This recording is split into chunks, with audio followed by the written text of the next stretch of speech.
ذريته وأهل بيته ثم إلى أرواح سادتنا أبي بكر وعمر وعثمان وعلي وأصحاب بقية رسول الله أجمعين ثم إلى أرواح سيدتنا خديجة الكبرى وعائشة رضا فاطمة الزهراء وسيدنا الحسن وسيدنا الحسين وبقية أمهات المؤمنين ثم إلى أرواح التابعين والتابعين لهم بإحسان إلى يوم الدين ثم إلى أرواح جميع الملائكة المقربين والأولياء والشهداء والصالحين والأئمة الراشدين المجتهدين والعلماء العاملين المخلصين والمفسرين والمحدثين والفقهاء والقراء والحفاظ وجميع المجاهدين في سبيل الله أجمعين ثم إلى أرواح من سكن في تربة المعلى والبقيع والزنبل والفريط والأقدار والعينات وحريض وجميع تربة البشر ثم إلى روح سيدنا المهاجر إلى الله أحمد بن عيسى وسيدنا الأستاذ الأعظم الفقيه المقدم محمد بن علي بعلوي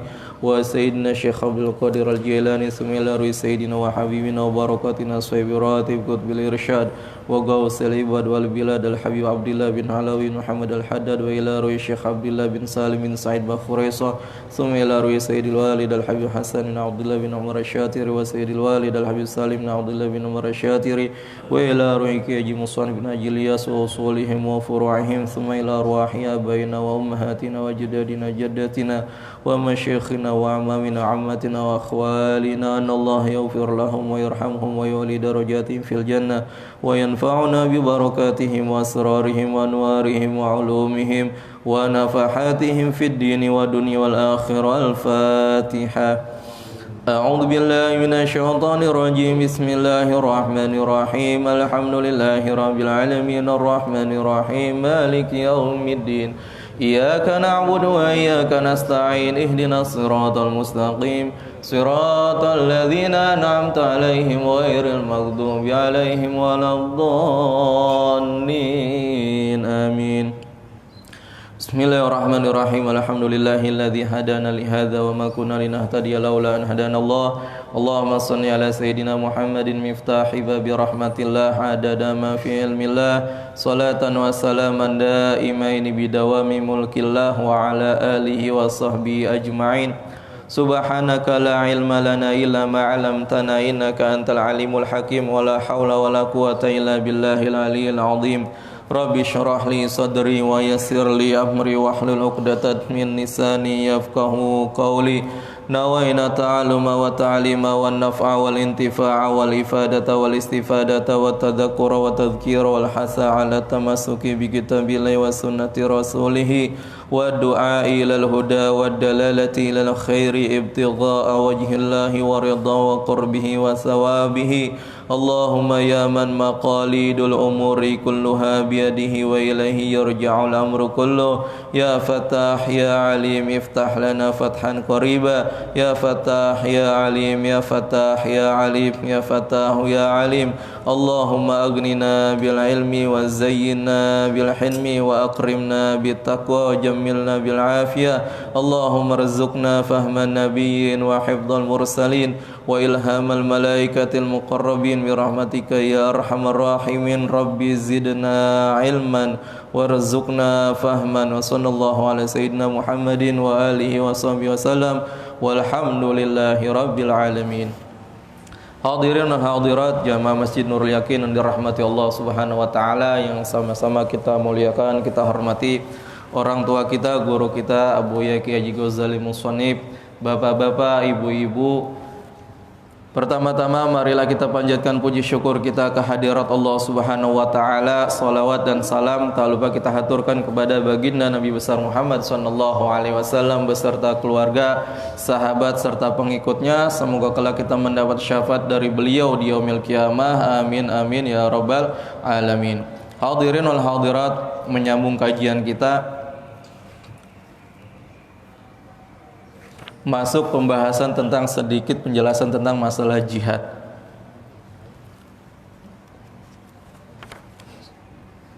Sebelumnya saya ingin menjelaskan kemarin masalah azan.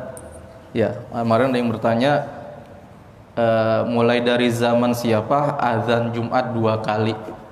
Iya, betul ya Pak ya. Jadi azan Jumat 2 kali itu dimulai pada masa Khalifah Sayyidina Utsman bin Affan. Pada masa Rasulullah, Sayyidina Abu Bakar, Sayyidina Umar itu azan cuma sekali Jumat. Qomat selesai. Ketika masuk pemerintahan Khalifah Sayyidina Utsman bin Affan, pada saat itu umat Islam sudah sangat banyak, Islam sudah sangat berkembang dan kota Madinah sangat padat. Sehingga ketika azan cuma sekali, itu banyak dari para sahabat yang telat. Karena kan rumahnya udah jauh-jauh dari kota Madinah.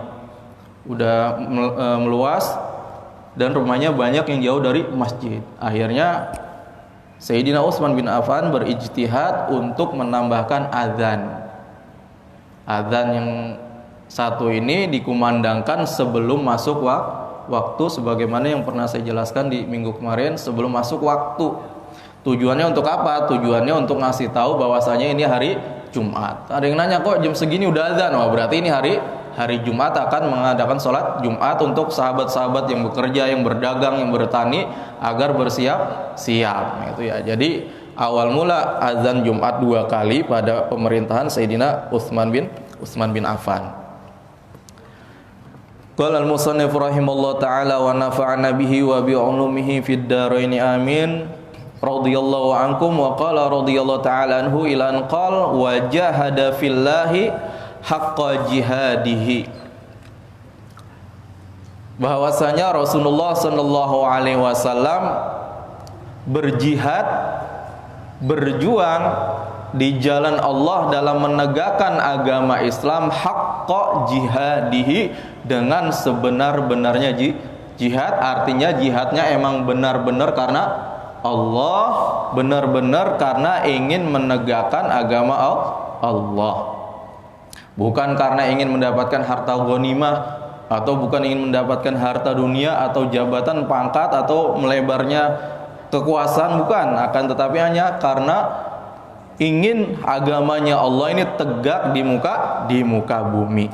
Karena banyak orang pada zaman dahulu yang berjuang karena hanya ingin mencari harta ghanimah. Harta ghanimah itu harta yang didapatkan ketika berperang. Musuh kan itu kalau perang bawa apa? Bawa senjata, bawa tameng, terus bawa unta, bawa kuda, segala macam barang-barang emas perak. Nah itu ketika mereka kalah akan ditinggal. Nah itu ghanimah itu yang kalah nanti akan dibagi-bagikan. Nah, ada sebagian sahabat dulu niatnya untuk seperti itu. Adapun Rasulullah enggak. Karena kalau seandainya kita seorang berjuang, ikut berjuang kemudian mati di medan peperangan, akan tetapi niatnya bukan karena Allah, nah nanti dia di akhirat tidak akan mendapat pahala syahid. Karena untuk mendapatkan pahala syahid itu harus berjuang benar-benar karena Allah. Kalau kita baca fikih itu syahid itu kan ada 3 bagian. Syahid ada kalanya syahid dunia, syahid akhirat. Ada kalanya syahid dunia, ada kalanya syahid akhirat. Ada 3. Yang mana 3 ini berkaitan nanti dengan pengurusan jenazahnya. Kalau orang dikatakan syahid dunia dan akhirat, syaratnya jihadnya itu kepada orang kafir dan niatnya karena ingin menegakkan agama Allah, kemudian mati di medan perang. Maka orang seperti ini kelak akan mendapatkan syahid dunia dan syahid akhirat. Kenapa dikatakan syahid dunia? Karena orang tersebut diperlakukan seperti orang mati syahid. Apa? Tidak boleh dimandikan, tidak boleh disolatkan, dikafanin, langsung dikuburin. Kenapa enggak boleh dimandikan? Kenapa? Karena darah-darah yang bersimbah di badannya semua kelak akan menjadi saksi di hadapan Allah. Kalau dibersihin nanti hilang. Ya meskipun Allah tahu, meski tanpa darah tersebut sudah tahu, akan tetapi sebagai kebanggaan orang tersebut supaya darahnya tidak hilang. Kenapa tidak wajib disolati? Karena orang, tujuan kita mensolati jenazah untuk apa sih? Untuk mohon supaya mayit ini diampuni. Adapun orang yang syahid, maghfurun lahu, sudah diampuni oleh Allah, jadi tidak perlu disolatkan. Nah, itu orang yang syahid dunia dan syahid akhirat. Di dunia dia diperlakukan syahid, di akhirat kelak akan diberikan derajat syahid atau diberikan surga oleh Allah Subhanahu wa taala. Yang kedua, syahid dunia. Dikatakan cuma syahid dunia doang, kenapa? Karena dia perang dan mati di medan peperangan, akan tetapi niatnya dia berperang untuk mencari harta dunia. Kemudian dia mati di medan perang.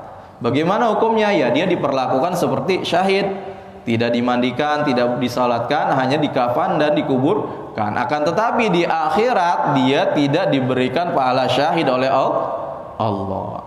Yang ketiga, ada namanya orang syahid akhirat.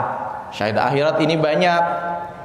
Contohnya seperti orang mati tenggelam, orang yang dibunuh secara zalim. Ada riwayat juga orang yang meninggal karena sakit perut, karena kebakaran, tenggelam, atau tertimpa gempa bumi.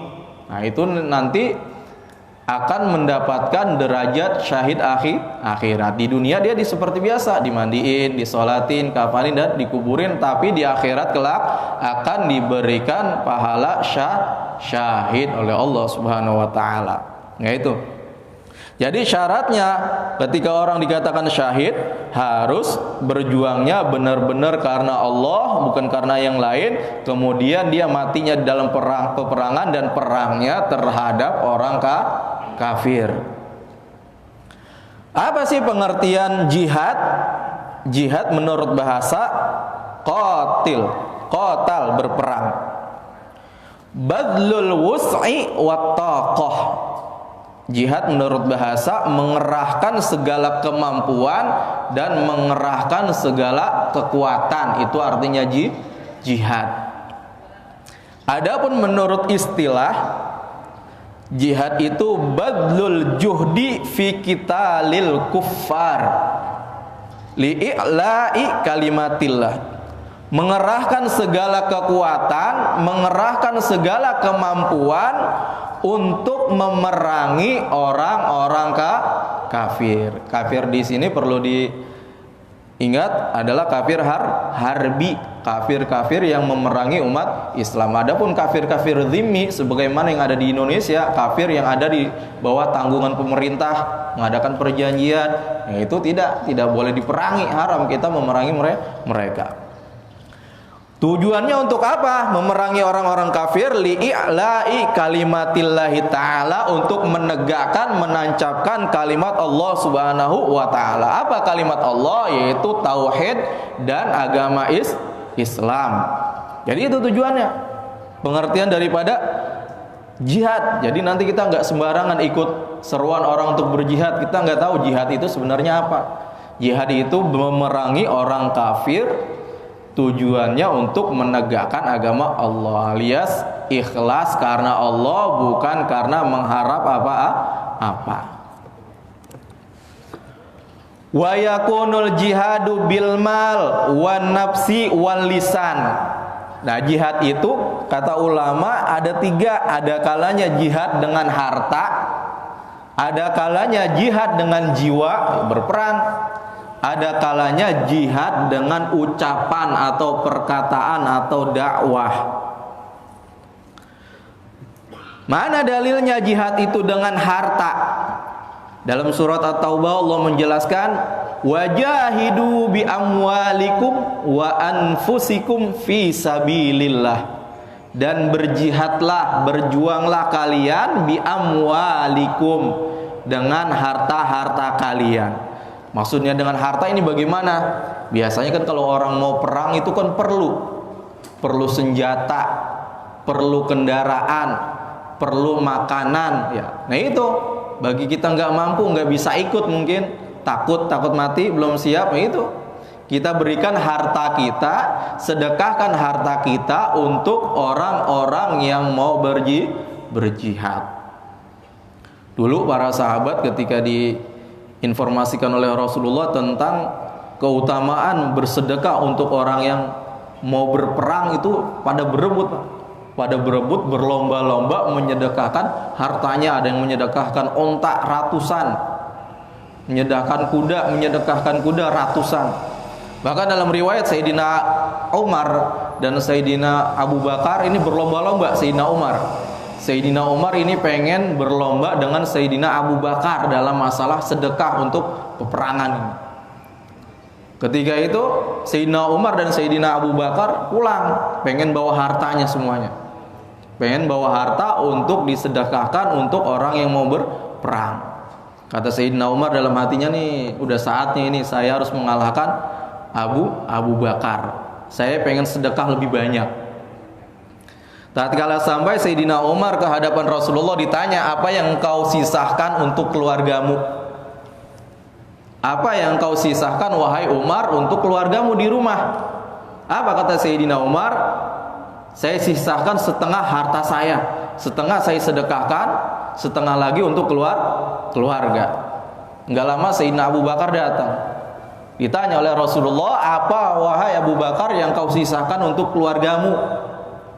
Kata Sayyidina Abu Bakar, aku sisahkan Allah dan Rasulnya, atau aku tinggalkan untuk mereka Allah dan Rasulnya. Artinya apa? Tidak ada harta sepeser pun yang ditinggalkan oleh Abu Bakar di rumah. Kata Sayyidina Umar dalam hati, ternyata saya memang gak bisa mengalahkan Abu Bakar. Ini mereka para sahabat berlomba bersedekah mencari keridhaan Allah. Boleh nggak seperti itu, berlomba-lomba dalam sedekah? Sangat boleh. Karena sedekah sesuatu yang berat, mengeluarkan harta. Kalau ada orang berlomba-lomba, sangat dianjurkan, apalagi karena Allah Subhanahu wa taala. Makanya para sahabat berlomba-lomba ketika dikatakan keutamaan tentang bersedekah. Untuk orang berperang, untuk orang yang membutuhkan, perlu berlomba-lomba, saling bersaing-saingan. Yaitu. Jadi yang pertama, boleh kita berjihad dengan harta. Wa anfusakum, kemudian berjihad dengan jiwa, perang, meninggal dapat surga. Iskariman aumut syahidan, hiduplah secara menjadi orang mulia atau mati menjadi orang yang syahid. Fi sabilillah dzalikum khairul lakum in kuntum ta'lamun. Yang demikian itu lebih baik untukmu jikalau engkau mengetahui. Ini dalil Al-Qur'an yang menjelaskan bahwasanya jihad dengan harta dan dengan jiwa. Adapun jihad dengan lisan ada dalam hadis yang diriwayatkan oleh Abu Daud dan Imam Nasai dan Imam Ahmad. Anin Nabi sallallahu alaihi wasallam anan Nabiy sallallahu alaihi wasallam qala jahidul musyrikin bi amwalikum wa anfusikum wa alsinatikum. Perangilah orang-orang musyrik dengan harta-harta kalian, seperti tadi bersedekah untuk orang yang mau perang, wa anfusikum, dan jiwa kalian, artinya berperang sampai mati, wa alsinatikum, dan dengan lisan-lisan kalian. Apa maksudnya berjihad dengan lisan kepada orang-orang musyrik? Bi antaqra'uhum bi kufrihim, dengan cara kita menjelek-jelekan mereka dengan kekufuran mereka. Wa taubihuhum bi syirkihim, dan menjelek-jelekan tentang kesyirikan mereka, bahwasanya kekufuran mereka, kesyirikan mereka terhadap Allah tidak benar, dan itu sesuatu yang sangat jelek dan sesuatu yang sangat tercela. Au bi iqamatil hujjah ala dhalalihim, atau kita memberikan hujjah, dalil, bukti tentang kesesatan mereka dari Al-Quran, dari hadis, ilallahi ta'ala, dan mengajak mereka kepada Allah Subhanahu wa ta'ala. Jadi para da'i juga itu dikatakan apa? Mujahid. Para guru juga dikatakan mujahid. Nah, sekarang yang terkenal siapa? Yang mendunia dakwanya terhadap orang-orang musyrik, Zakir Naik. Ya, nah itu mujahid juga, mengeluarkan dalil, hujah, bukti-bukti baik dari Al-Quran, dari hadis, bahkan dari kitab Injil sekalipun dia bisa menjelaskan dan mengadu argumen terhadap orang-orang non-muslim. Nah, itu juga seorang mujahid, berjuang untuk mengajak orang ke jalan Allah dan menyatakan kesesatan orang-orang musyrik, orang-orang kafir, dan beliau berani. Wa an Abi Abbas Abdurrahman bin Jabir radhiyallahu ta'ala anhu anna Rasulullah sallallahu alaihi wasallam qala ma agbarrat qadama 'abdin fi sabilillah fatamassahun nar. Kata Rasulullah, tidaklah berdebu kaki seseorang sebab dia berjuang karena Allah, maka dia tidak akan disentuh oleh api neraka. Berjuang di jalan Allah, kemudian kakinya kotor berdebu, maka kaki tersebut, orang tersebut akan dijauhkan oleh Allah daripada api neraka.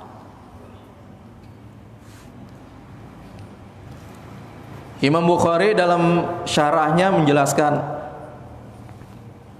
wal ma'na annal masa yantafi biwujudil ghubar al-madhkur. Yang dimaksud kaki kita itu enggak tersentuh api neraka, maksudnya bagaimana? Wa fi dzalika isyaratun ila azimi qadri tasarruf fi sabilillah. Kenapa kok Rasulullah sampai menjelaskan seperti itu? Orang yang berjuang di jalan Allah, kemudian kakinya berdebu atau kotor sebab berjuang tadi, maka kakinya tidak akan disentuh oleh api neraka, menunjukkan bahwasanya keagungan daripada berjihad atau berjuang di jalan Allah. Fa idza kana mujarradu masil ghubar lil qadam yahrum alaihi nar, fa kaifa biman sa'a wa badzala jahdahu wastanfadha was'ahu. Kalau seandainya cuma terkena debu doang, dia bisa dijauhkan dari api neraka, bagaimana orang-orang yang benar-benar berjuang kemudian mereka mati di tengah peperangan tersebut? Otomatis apa? Akan dijauhkan atau akan diharamkan daripada tersentuh api neraka. Itu adalah keutamaan berjihad. Wa an Abi Hurairah radhiyallahu ta'ala anhu qala, dan diriwayatkan dari sahabat Abu Hurairah bahwasanya Rasulullah sallallahu alaihi wasallam bersabda, inna fil jannati mi'ata darajatin. Sesungguhnya di dalam surga itu ada 100 derajat. A'addahallahu lil mujahidin fi sabilillah, yang mana 100 derajat tersebut akan disiapkan Allah untuk orang-orang yang berjihad di jalan Allah. Nah, kita tarikan tadi berarti 3 orang, berjihad dengan harta, berjihad dengan kekuatan jiwa, dan berjihad dengan dakwah. Ma baina darajataini kama bainas samai wal ardi. 100 derajat diberikan Allah untuk para mujahid, yang mana jarak antara 1 derajat tangga dengan tangga yang lain itu jaraknya seperti langit dan bumi, sangat besar. Sini menunjukkan bahwasanya keutamaan berjuang di jalan Allah. Wa an Abi Darda radhiyallahu ta'ala anhu qala Rasulullah sallallahu alaihi wasallam, yashfa'u syahid fi sab'ina min ahli baitihi. Orang yang mati syahid karena berperang di jalan Allah kelak bisa memberikan syafaat kepada 70 orang keluarganya. Nah, di sini pernah dibacakan oleh Imam Besar Habib Rizik bahwasanya orang yang mati syahid akan bisa memberikan syafaat terhadap 70 orang keluarganya, baik usulnya orang tua, bapak, kakek, nenek, kakek, atau furuknya anak, cucu, cicit sampai ke bawah, itu bisa memberikan syafaat. Wa fi riwayat Tirmidzi wa yashfa'u sab'ina min aqaribihi. Dalam riwayat Imam Tirmidzi memberikan 70 syafaat kepada 70 orang kerabat, termasuk ayah, ibu, anak, dan ke bawah terus.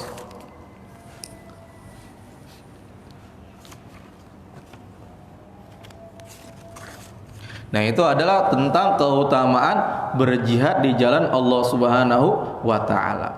Sekarang kita bahas bagian akhir, yaitu marahilu masyru'iyatil jihad.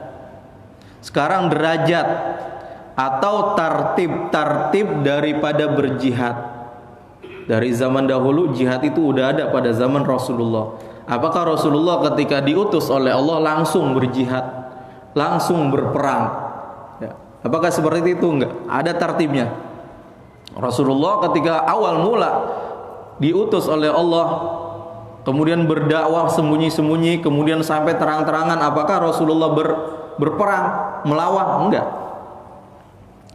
Qala ulama kana qitalul kuffar muharraman. Dulu pertama kali Islam ada, umat Islam dilarang atau diharamkan memerangi orang-orang kafir. Tsumma shara ma'dzunan fihi. Kemudian setelah dilarang dikasih izin. Kenapa dilarang? Karena pada saat itu umat Islam masih sedikit. Kalau ujug-ujug mau perang, bisa habis umat Islam. Kemudian setelah itu diizinin sama Allah untuk berperang. Summa ma'muran, setelah diizinin, diperintahin untuk berperang. Liman bada'ahum bil qital, akan tetapi diperintahkan berperang kepada orang-orang yang memerangi orang Islam. Summa ma'muran li jami'il musyrikin, kemudian derajat yang keempat diperintahkan untuk memerangi seluruh orang-orang musyrik, baik yang memerangi umat Islam atau tidak. Nah, bagian pertama, kanal jihad qoblal hijrah mahzuron. Sebelum Rasulullah hijrah dari kota Mekah ke kota Madinah, itu jihad atau perang diharamin oleh Allah, nggak boleh. Tahan dulu. Apa kata Allah? Fa'fu, maafkanlah mereka orang-orang musyrik yang mencela kamu, maafkanlah mereka orang-orang musyrik yang menyakitimu. Wasfahu, dan berbaikanlah.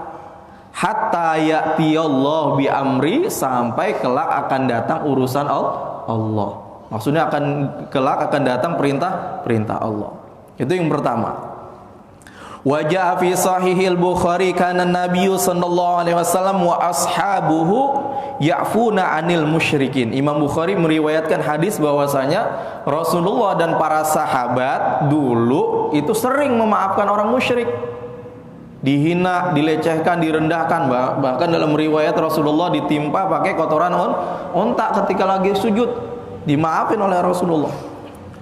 Wa ahlil kitab, begitu juga orang-orang ahli kitab dimaafin ketika menghina umat Islam, menyakiti umat Islam.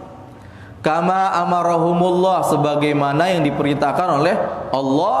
Wa yasbiruna 'alal adza, dan mereka diperintahkan untuk bersabar daripada menerima hinaan, cercaan, dan makian. Dalam riwayat Sayyidina Abdurrahman bin Auf juga pernah protes sama Rasulullah. Saking saking nggak kuatnya menahan rasa sabar, sering dicerca, disakiti oleh orang-orang musyrikin. Apa kata beliau mengadu kepada Rasulullah? Ya Rasulullah, inna kunna fi izin wa nahnu musyrikun. Wahai Rasulullah, dulu kami itu adalah orang-orang mulia.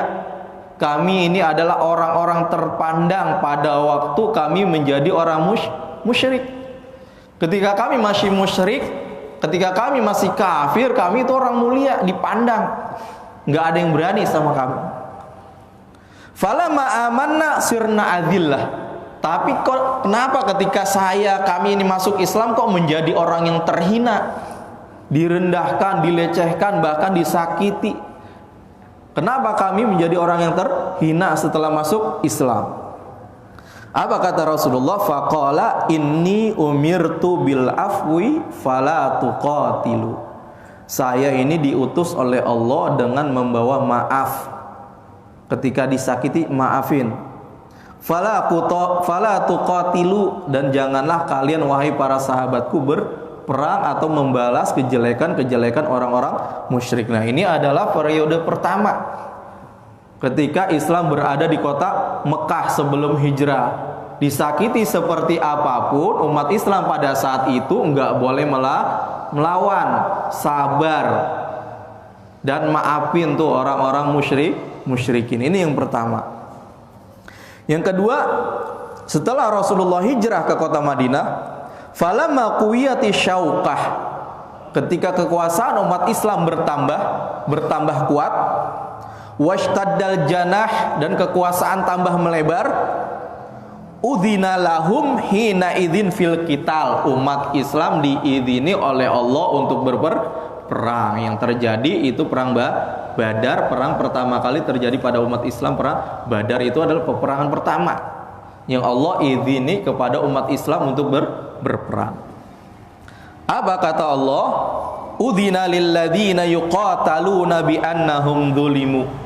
Diizinkan kepada orang-orang yang diperangi. Umat Islam pada saat itu diperangi, dimusuhi.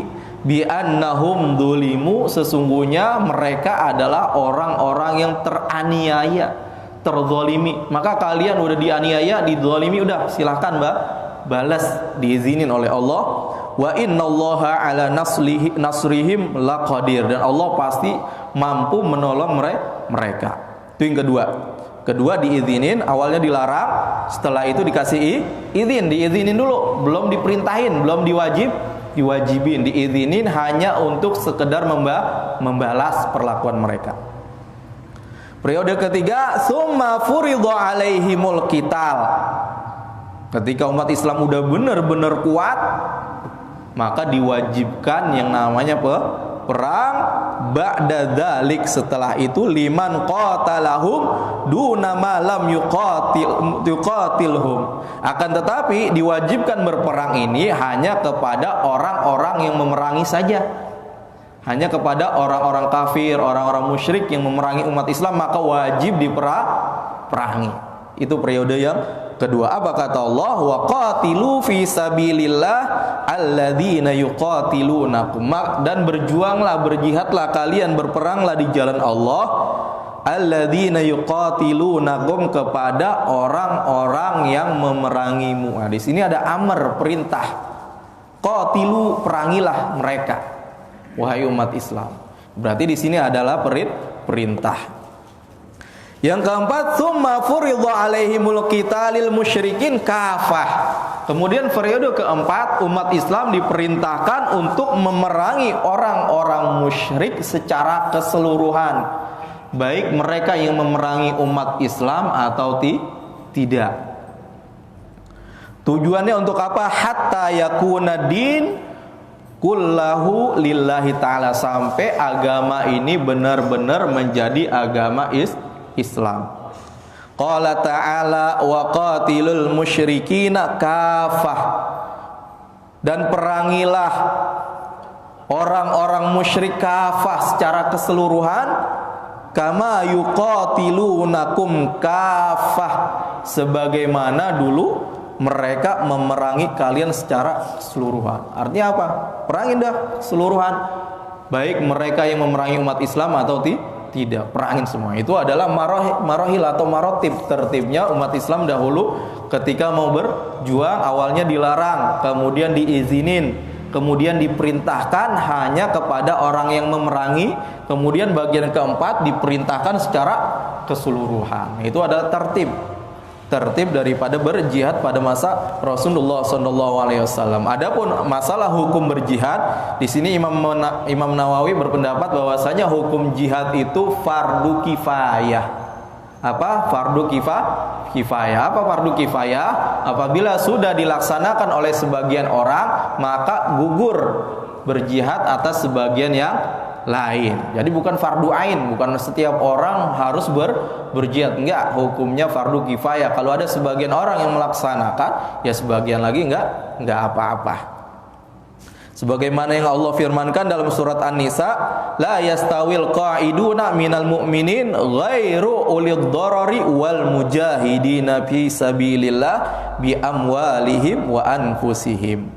Tidak sama, kata Allah, derajatnya orang-orang yang duduk, orang-orang beriman akan tetapi nggak mau ikut perang, dengan orang-orang yang beriman yang berperang. Nah, di sini Imam Nawawi berkomentar bahwasanya ayat ini menunjukkan bahwasanya berjihad itu hukumnya fardu kifayah. Kenapa? Karena kalau seandainya bukan fardu kifayah, maka Allah tidak akan membandingkan antara orang yang melakukan jihad dengan yang tidak. Di sini Imam Nawawi berpendapat bahwasanya hukum daripada berjihad hukumnya fardu kifayah, wa annahu shadiqun aminun muayyadun bil barahin as-sadiqati wal mu'jizatil khariqati wallahu taala a'lam bisawab.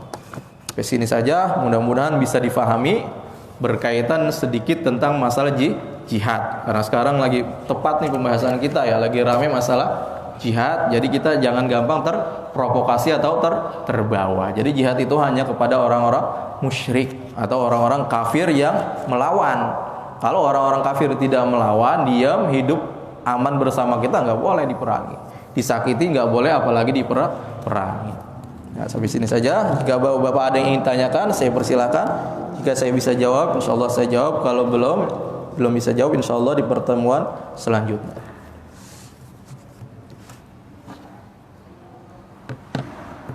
Ada yang tanya kan? Siapa? Assalamualaikum Ustadz, izin penjelasan fullnya tentang pelaksanaan azan 2 kali sejak kapan berubah waktunya.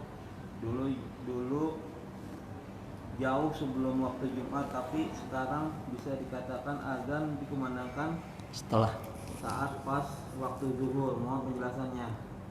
yang tadi bukan? Yang tadi? Udah. Udah, jadi azan Jumat itu mungkin tadi keluar ya. Azan Jumat itu 2 kali dimulai pada masa Sayyidina Utsman bin Affan. Karena kenapa? Karena kan Islam sangat melebar, udah sangat kuat, sangat luas jangkauannya itu pada masa Sayyidina Umar. Kemudian Sayyidina Umar meninggal, digantikan oleh Sayyidina Utsman. Nah, Sayyidina Utsman tinggal nerusin hasil daripada Sayyidina Umar. Ini berat, karena pada saat itu umat Islam udah sangat besar, banyak, udah menguasai. Nah, di kota Madinah pun seperti itu, udah padat Madinah dan banyak rumah penduduk para sahabat yang jauh dari masjid. Akhirnya nggak tahu, setelah azan ternyata udah ada di mimbar imam khotibnya. Datang ke masjid ternyata udah selesai. Maka Sayyidina Utsman berijtihad agar azan ditambah sekali sebelum masuk waktu. Yang mana azannya bukan di masjid, azan yang pertama ini di mana? Di pasar. Azannya di pasar untuk ngasih tahu nih orang-orang pedagang-pedagang semua bahwa ini hari Jumat dan sebelum masuk waktu. Adapun kita praktiknya sekarang rata-rata sudah masuk waktu. Ada lagi?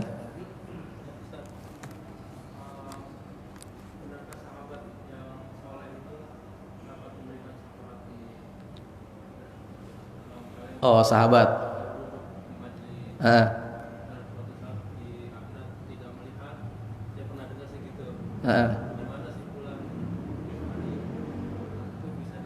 Sahabat yang baik, iya, termasuk daripada yang bisa memberikan syafaat, yaitu sahabat, teman-teman yang soleh, teman-teman yang dekat kepada Allah Subhanahu wa Ta'ala, yang benar dapat termasuk orang yang memberikan syafaat, orang-orang yang soleh, para syuhada.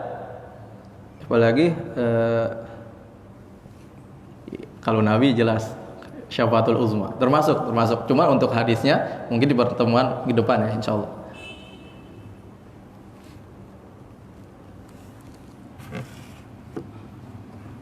Tidak ada lagi?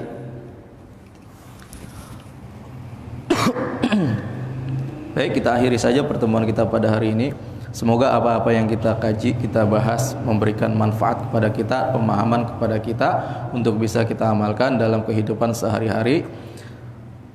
Bismillahirrahmanirrahim. Rabbana anfa'na bima 'allamtana, rabbi 'allimna alladhi yanfa'una, rabbi faqihna wa faqih ahlana wa qarrabatin lana fi dinina ma ahlil qutri unsa wa dzakar. Rabbi wafiqna wa wafiqhum lima tartadi qawlan wa fi'lan karama warzuqil kulla halalan daima wa khilla atqiya ulama nahdha bil khairi wa nukfa kulla syar. Rabbana waslih lana kulla syu'un wa qira bi ridha minkal uyun wa qdi anna rabbana kulla duyun qabla an ta'tiyana rusnun manun waghfir wastur anta akrama man satar wa salatullahi taghshal mustafa man ilal haqi da'ana wal wafa bi kitabin fihi linnasi shifa wa alal alil kirami syurafa wa la sabil masabihil ghurar. Allahumma hdina واهدنا بهداك واجعلنا ممن يسارع في رضاك ولا تولنا وليا سواك ولا تجعلنا ممن خلف أمرك وعصاك وحسبنا الله ونعم الوكيل نعم المولى ونعم النصير ولا حول ولا قوة إلا بالله العلي العظيم وصلى الله على سيدنا محمد وعلى آله وصحبه وسلم والحمد لله رب العالمين سبحانك اللهم وبحمدك أشهد أن لا إله إلا أنت أستغفرك وأتوب إليك والسلام عليكم warahmatullahi wabarakatuh.